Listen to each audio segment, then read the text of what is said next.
நமது அனுதின மன்னா ஊழியங்களின் வாழ்த்துக்களுடன் இன்றைய நற்செய்தி.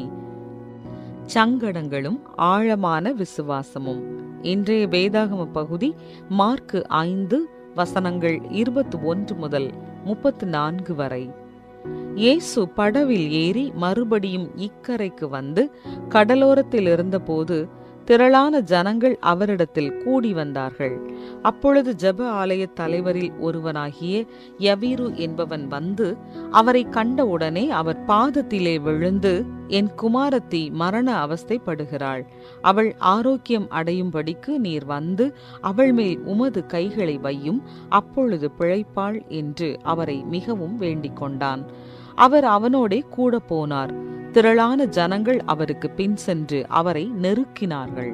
அப்பொழுது 12 வருஷமாய் பெரும்பாடுள்ள ஒரு ஸ்திரீ அநேக வைத்தியர்களால் மிகவும் வருத்தப்பட்டு தனக்கு உண்டானவைகளையெல்லாம் செலவழித்தும் சற்றாகிலும் குணமடையாமல் அதிக வருத்தப்படுகிற பொழுது இயேசுவை குறித்து கேள்விப்பட்டு, நான் அவருடைய வஸ்திரங்களை ஆகிலும் தொட்டால் சொஸ்தமாவேன் என்று சொல்லி ஜன கூட்டத்துக்குள்ளே அவருக்கு பின்னாக வந்து அவருடைய வஸ்திரத்தை தொட்டாள். உடனே அவளுடைய உதிரத்தின் ஊறல் நின்று போயிற்று. அந்த வேதனை நீங்கி ஆரோக்கியம் அடைந்ததை அவள் தன் சரீரத்தில் உணர்ந்தாள். உடனே இயேசு தம்மிலிருந்து வல்லமை புறப்பட்டதை தமக்குள் அறிந்து ஜனக்கூட்டத்துக்குள்ளே திரும்பி, என் வஸ்திரங்களை தொட்டது யார் என்று கேட்டார். அவருடைய சீஷர்கள் அவரை நோக்கி, திரளான ஜனங்கள் உம்மை நெருக்கிக் கொண்டிருக்கிறதை நீ கண்டும் என்னை தொட்டது யார் என்று கேட்கிறீரே என்றார்கள். இதை செய்தவளை காணும்படிக்கு அவர் சுற்றிலும் பார்த்தார். தன்னிடத்திலே சம்பவித்ததை அறிந்த அந்த ஸ்திரீயானவள் பயந்து நடுங்கி அவர் முன்பாக வந்து விழுந்து உண்மையை எல்லாம் அவருக்கு சொன்னாள்.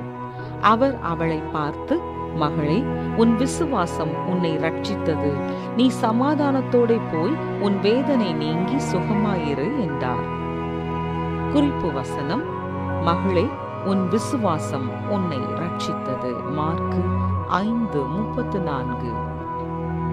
ஒரு சனிக்கிழமை காலை நடைபெற்ற வேதபாட வகுப்பில் பங்கெடுத்த ஒரு தகப்பனார் சில வருடங்களுக்கு முன் வாழ்க்கையில் திசை மாறி தன் விருப்பப்படி ஒரு வாழ்க்கையை தேர்ந்தெடுத்து ஊரிலிருந்து வெளியேறிய தன்னுடைய அன்பு மகள் திடீரென அதே ஊருக்கு மீண்டும் திரும்பி வந்திருப்பதை அறிந்து பதட்டத்துடன் காணப்பட்டார். அவளுடைய நடத்தை காரணமாக தன்னுடைய வீட்டில் மிகவும் சங்கடத்துடனேயே இருந்தார். அதே சமயத்தில் அந்த வேதபாட வகுப்பில் பங்கு பெற்ற அதே ஊரில் வாழ்ந்து கொண்டிருந்த வேறொரு பெண்ணுக்கு உடல்நிலை சரியில்லை. நீண்ட கால நோய் மற்றும் முதுமையின் தாக்கம் அந்த பெண்ணை அதிகம் வாட்டிக் கொண்டிருந்தன. பல மருத்துவர்களிடம் பலமுறை காண்பித்தும் அது குறைந்த பலனையே அளித்தது. முழுமையான சுகம் கிடைக்கவில்லை. அவள் மனம் தளர்ந்திருந்தாள். அன்றைய தினம் தேவனின் வழிநடத்துதலின்படி அவர்கள் இருவரும் அன்று படித்த வேத பகுதியான மார்க்கு 5ஆம் அதிகாரம் மனதளவிலும் உடல் அளவிலும் சோர்ந்து போயிருந்த அவர்களுக்கு நம்பிக்கையும் தெம்பையும் மகிழ்ச்சியையும் அளித்தது.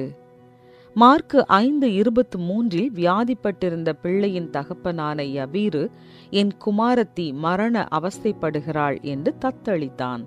அச்சிறுமியை பார்க்க செல்லும் வழியில் பேரெழுதப்படாத ஒரு பெண்ணின் நீண்ட கால உடல்நல குறையை இயேசு குணப்படுத்தினார்.